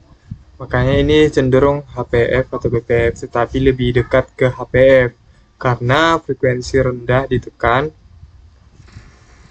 sangat kuat ya. Frekuensi rendah ini ditekan sangat kuat. Nah, sekarang kita masuk ke H2 ini. H2 ini pembilang 7S tambah 2 mengandung konstanta dan S itulah. Dia situ mengandung keduanya sehingga berpotensi meloloskan frekuensi rendah dan menengah. Berarti dapat kita lihat cenderung ke BPF ringan ataupun respon campur lah, bisa kita bilang seperti itu. Tetapi biasanya dari bentuk orde 2 seperti ini akan terlihat sebagai BPF jika ada puncak di tengah, kira-kira seperti itu. Nah, untuk H3-nya ini pembilangnya konstan sehingga cenderung LPF. Dari hasil grafik, jenis filter ditentukan berdasarkan pola responnya.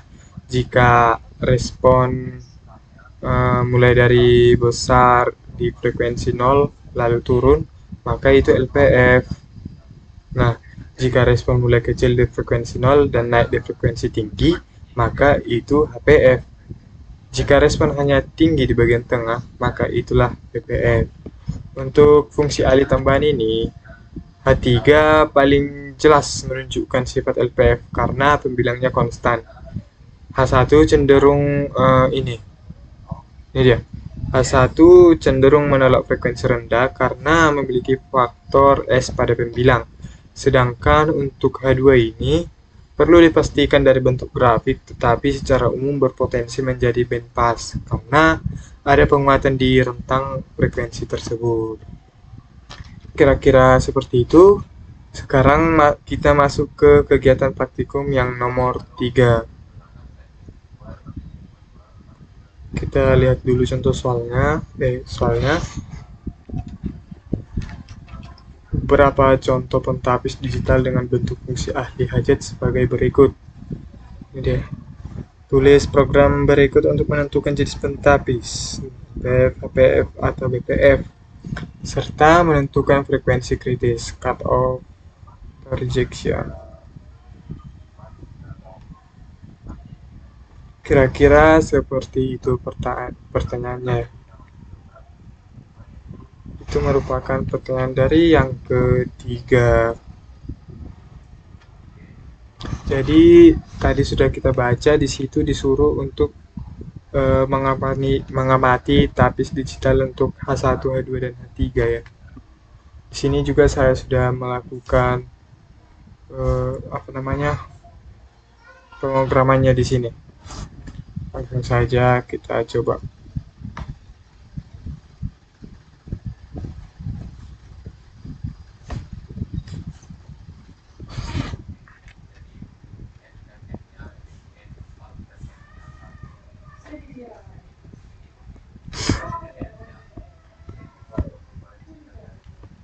Nah, dapat kita lihat di modul tadi ada sedikit ketidakkonsistenan angka koefisien H1 dan H3 pada kode. Nah, di sini aku menulis versi yang konsisten dalam bentuk fungsi alih yang tertulis di modul agar lebih aman lah pada saat nanti saya akan menjelaskannya ya. Kira-kira seperti inilah pemrograman yang telah saya buat. Langsung saja kita jalankan atau kita run bagaimana hasilnya.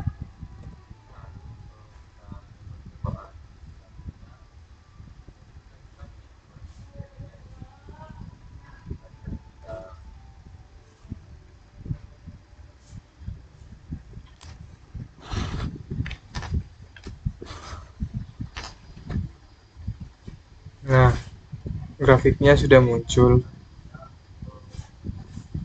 Nah, dapat kita lihat pada H1 jet ini koefisien pembilangnya simetris positif seperti pola low pass klasik. Maka dapat kita simpulkan bahwa ini adalah LPF. Nah, lalu selanjutnya untuk ini H2-nya koefisien pembilangnya positif, negatif, positif seperti pola high pass klasik. Makanya dapat kita katakan ini sebagai HPF lah. Lalu untuk yang ketiga ini merupakan koefisien pembilang 0,42 ditambah 0 dikurang 0,42 Z pangkat minus 2 sehingga menghasilkan pelemahan di frekuensi rendah dan tinggi tertentu, biasanya meloloskan frekuensi yang tengah. Maka dapat kita simpulkan ini adalah BPF. Nah, dapat kita analisis pada yang ketiga ini bahwa pada tapis digital saya menggunakan tadi fungsi frekuensi untuk melihat respon pada frekuensi. Dari grafik ini dapat kita katakan bahwa pada H1 ini adalah LPF karena respon paling besar berada di frekuensi yang rendah. Pada H2 ini dapat kita katakan ini adalah HPF karena respon rendah ditekan dan frekuensi tinggi dilewatkan. Lalu untuk ini dia H3 ini. Ini merupakan BPF. Kenapa? Karena respon maksimum muncul di rentang frekuensi yang tengah. Jadi walaupun representasinya berbeda dari filter analog, Prinsip klasifikasinya tetap sama, yaitu melihat bagian frekuensi mana yang akan diloloskan.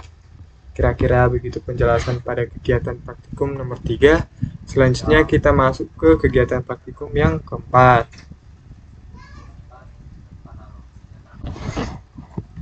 Oke, di situ dikatakan buatlah program untuk menentukan jenis pentapis frekuensi kritis dari pentapis analog dengan fungsi alih gadget berikut. Nah, di sini sudah diberikan yang tiga-tiga ini ya. Oke.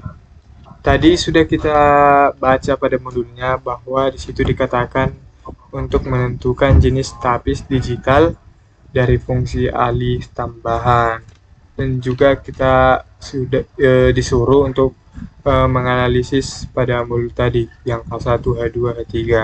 Nah, untuk kodenya di sini saya sudah membuatnya untuk praktikum yang keempat, langsung saja.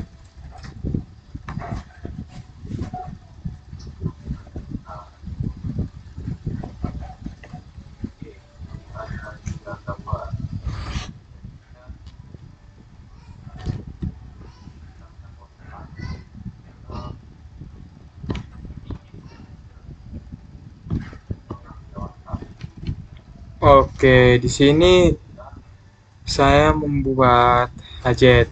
H1Z ini dapat kita buat kemungkinan besar RPF lah, karena koefisien pembilangnya semuanya positif. Lalu untuk H2 ini jelas memiliki 0 di DC karena 1 dikurang Z pangkat minus 1, jadi frekuensi rendah ditekan, cenderunglah ini HPF nanti. Lalu untuk H3 ini perlu dilihat grafiknya langsung, tetapi karena pembilangnya hanya komponen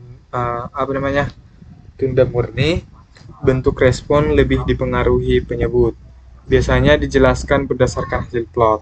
Nah, untuk bagaimana lanjutannya pemrograman ini, langsung saja coba kita run atau kita jalankan.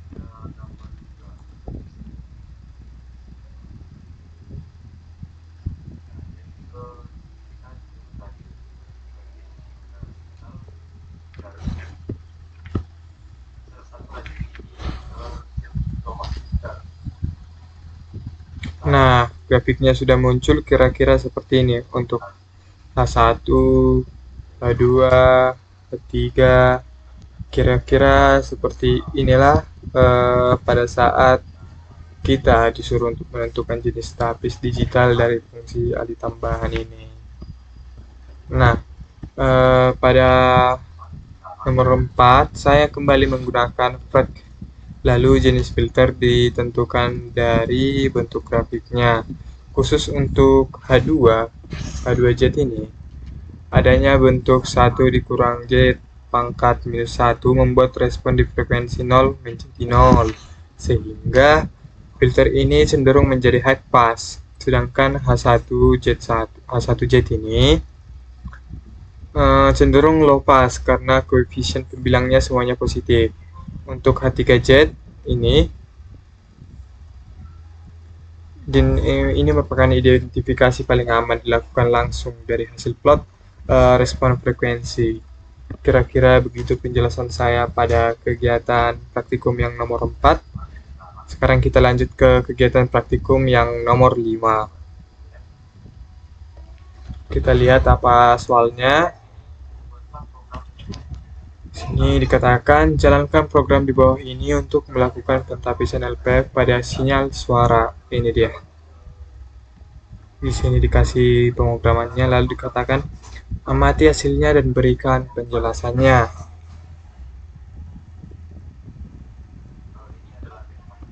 Nah, tadi sudah kita baca bahwa pada modul diberikan kode dasar PF pada sinyal suara.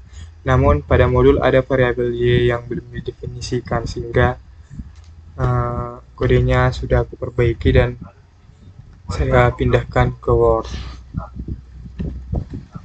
Oke, ini dia.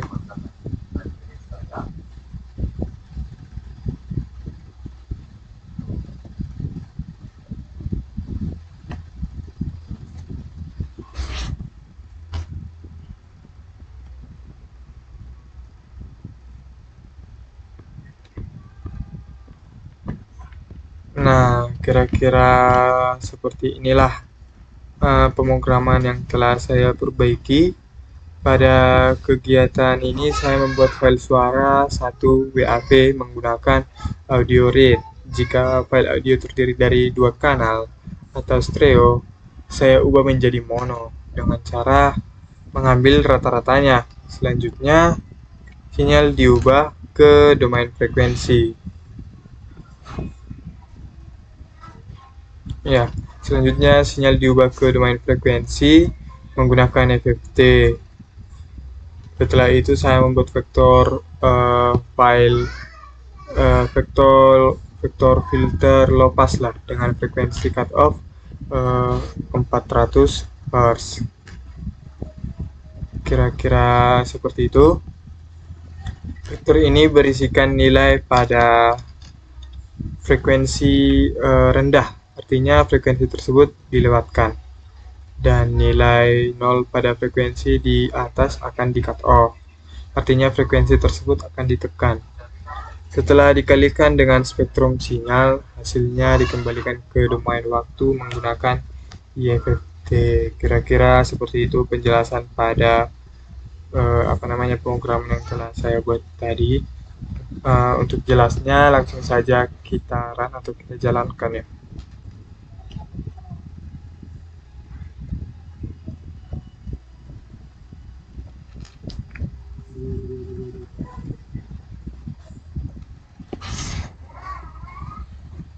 Nah, dapat kita lihat secara jelas grafik yang muncul setelah kita jalankan pemrograman tersebut.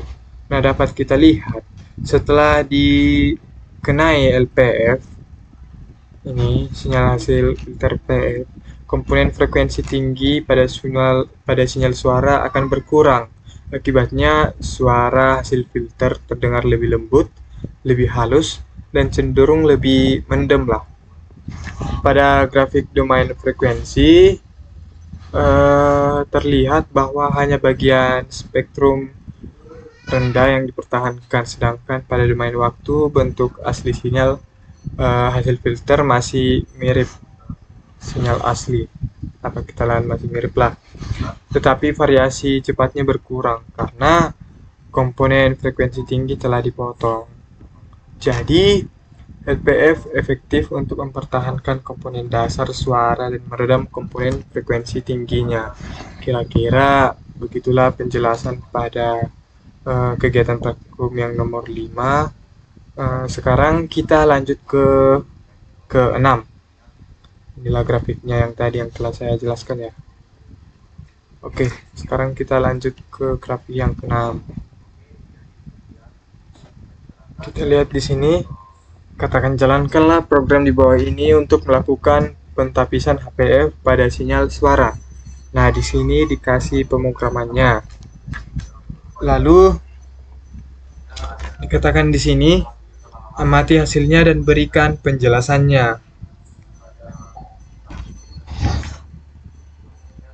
Oke, di kegiatan praktikum yang nomor 6 ini, kita disuruh untuk pentapisan HPF pada sinyal suara. Nah, di sini saya sudah membuat pemrogramannya juga untuk yang ke-6. Langsung saja dulu ya.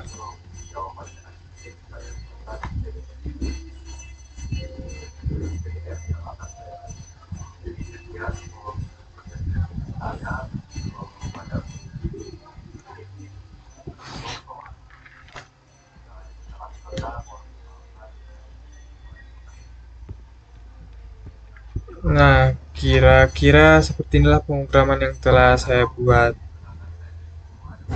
Nah, pada high pass filter, prinsipnya berkebalikan dengan low pass filter.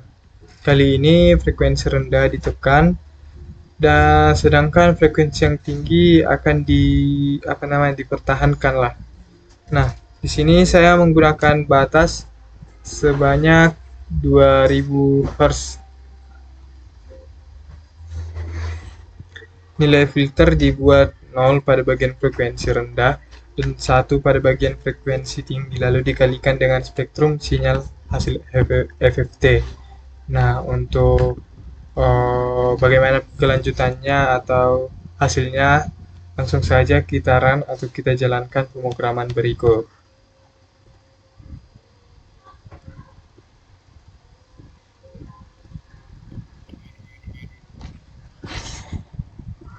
Ini dia pemrograman yang telah saya buat setelah melewati HPF.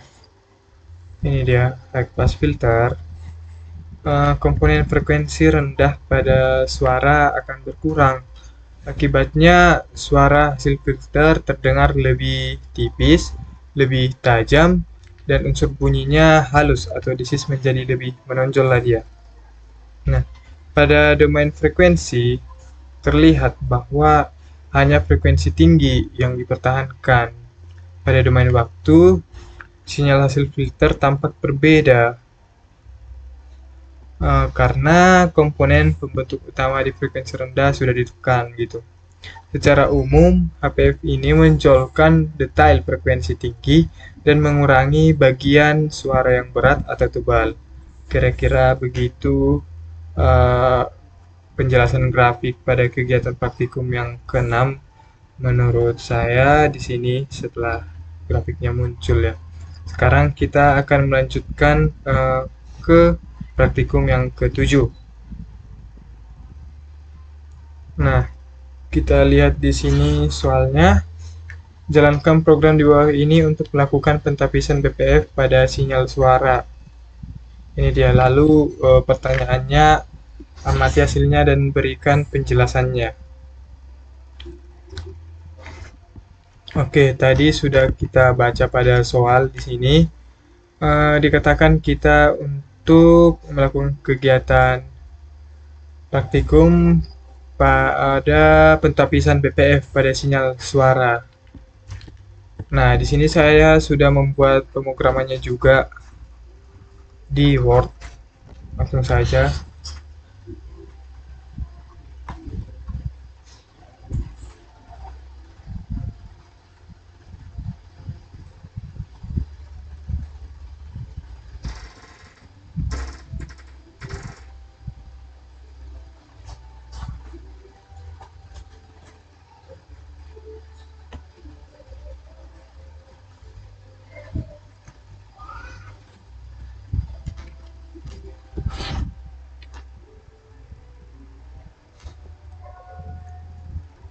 Nah, kira-kira beginilah pemrograman yang telah saya buat.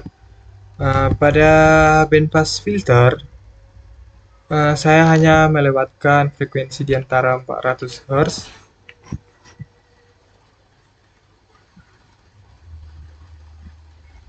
Ya, di sini saya hanya melewatkan frekuensi di antara 400 Hz sampai 2000 Hz. Ini dia. Jadi, frekuensi di bawah 400 Hz akan ditekan, dan frekuensi di atas 2000 Hz juga ditekan, sedangkan frekuensi di tengah dipertahankan. Dengan cara ini, hanya pita frekuensi tertentu dari suara yang akan dibiarkan lolos. Kira-kira begitulah inti dari pemrograman saya ini.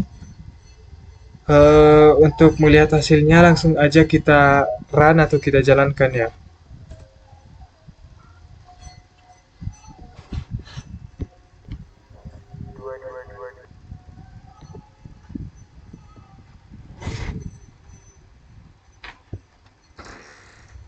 Nah, dapat kita lihat dari grafik ini, hasil bandpass filter berada di antara LPF dan HPF.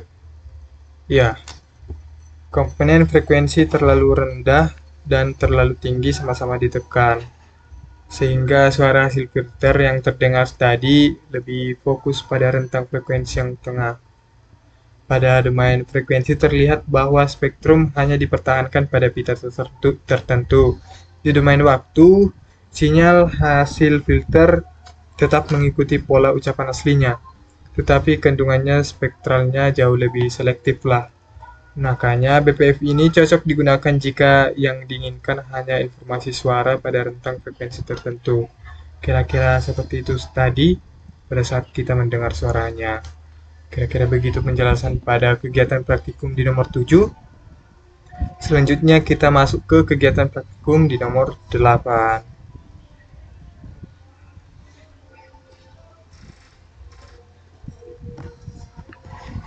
Nah, pertanyaannya di sini di nomor 8, carilah LPF, HPF, dan BPF pada sinyal suara yang telah direkam untuk kata 2 dan 3.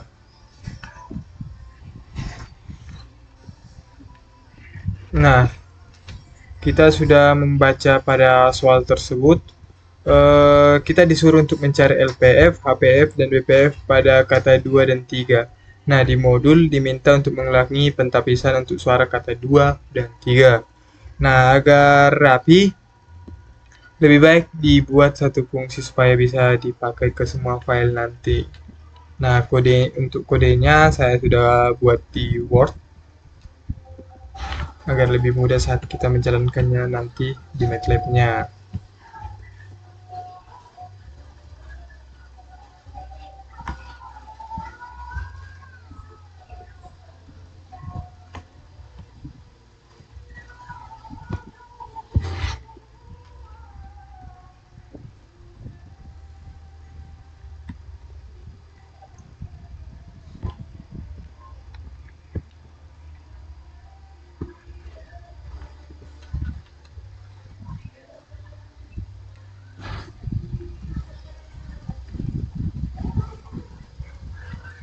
Kira-kira seperti ini pemrogramannya. Jika kita ingin menjalankannya, kita harus mengubah nama file ini menjadi 2WAV ataupun ini menjadi 3WAV.